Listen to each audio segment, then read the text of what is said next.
চলেন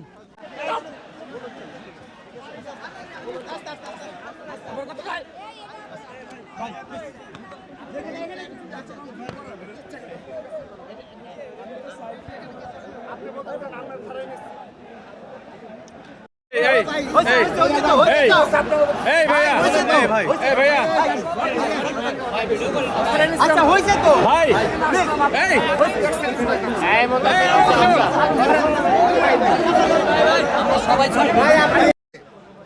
যে সকল পাক হানাদার বাহিনীর দূষররা, এই দেশীয় দূষররা যারা জড়িত, তাদের বিচারের আওতায় নিয়ে আসার জন্য দাবি জানাচ্ছি। এবং যেহেতু রাষ্ট্রীয়ভাবে এই বুদ্ধিজীবী হত্যার বিচার আমরা পাইনি, আমরা এই বুদ্ধিজীবী হত্যার বিচার চাই এবং যারা তার সাথে জড়িত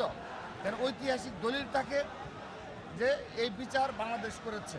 তা না হলে ইতিহাসের দায় থেকে যাবে। সেজন্য ছাত্রদলের পক্ষ থেকে আমরা অতীতের ধারাবাহিকতায় এখনও দাবি জানাচ্ছি, এই বুদ্ধিজীবী হত্যার সাথে, এই বাংলাদেশের সূর্য সৈনিকদের হত্যার সাথে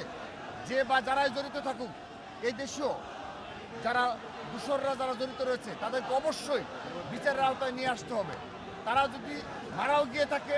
ইতিহাসের দায় থেকে যে সঠিক বিচার এই জাতির প্রাপ্য, তাহলে শহীদদের পরিবার শান্তি পাবে, তাদের আত্মা শান্তি পাবে। সেজন্য আমরা অচিরেই আশা করব এই নির্দলীয় সরকার এই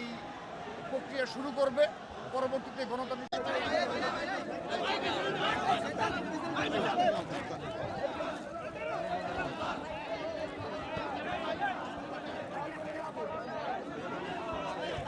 ছাত্রদল